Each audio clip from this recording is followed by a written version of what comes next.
Ang kwento ni Marian Bachmeier ay isa sa mga pinakakilala at kontrobersyal na kaso ng hustisya sa Alemanya noong dekada 80. Noong March 5, 1981, si Anna Bachmeier, isang 7 taong gulang na batang babae, ay hindi pumasok sa paaralan matapos makipagtalo sa kanyang ina.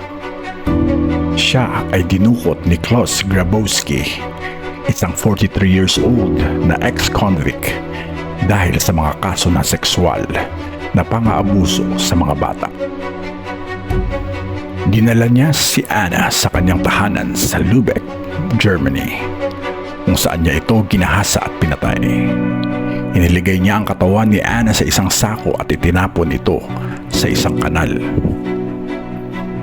Matapos mahuli, umamin si Grabowski sa krimen at sinabing pinatay niya si Anna upang hindi ito makapagsumbong at hindi na siya muling makulong. Ang kanyang krimen ay nagdulot ng malaking galit sa komunidad at sa pamilya ni Anna, lalo na kay Marian Bachmeier, ang ina ni Anna. Noong March 6, 1983, 2 taon matapos ang pagkamatay ni Anna, nagsimula ang paglilitis kay Klaus Grabowski. Sa pangatlong araw ng paglilitis, noong March 24, 1983, si Marian ay pumasok sa courtroom na may dala-dalang nakatagong baril. Habang nagtatagpo ang mga abogado at huwes, pinunot niya ang baril at pinaputukan si Grabowski ng 7 beses na agad niyang ikinamatay. Ang insidente ay nagdulot ng malaking alingasngas sa buong Alemanya at nagbukas ng debate tungkol sa vigilantism at personal na hustisya. Si Marian Bachmeier ay agad na inaresto at kinasuhan ng pagpatay. Noong November 26, 1983, nagsimula ang kanyang paglilitis.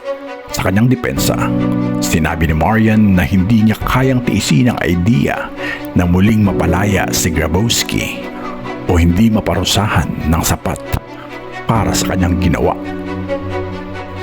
Noong siya ay napatunayang nagkasala ng manslaughter at hindi murder dahil sa kinilala ng korte ang kanyang emosyonal na kalagayan, siya ay hinatulan ng 6 na taong pagkakakulong, ngunit nakalaya sa parole matapos ang 3 taon noong 1986. Matapos makalaya, si Marian ay lumayo sa publiko at nagpakalayo sa Alemanya. Sa mga sumunod na taon, nanirahan siya sa iba't ibang bansa, kabilang ang Estados Unidos at Italy bago bumalik sa Alemanya. Namuhay siya ng tahimik hanggang sa kanyang pagkamatay noong September 17, 1996 dahil sa pancreatic cancer. Ang kwento ni Marian Bachmeier ay nananatiling isang simbolo ng labis na pagdurusa ng isang ina at ang kanyang desperadong paghahanap ng hustisya para sa kanyang anak. Kayo, ano ang inyong opinyon sa topic natin ngayon?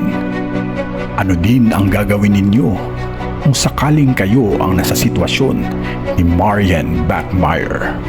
I-comment lamang ang inyong reaksyon o opinyon sa baba at atin niyang babasahin.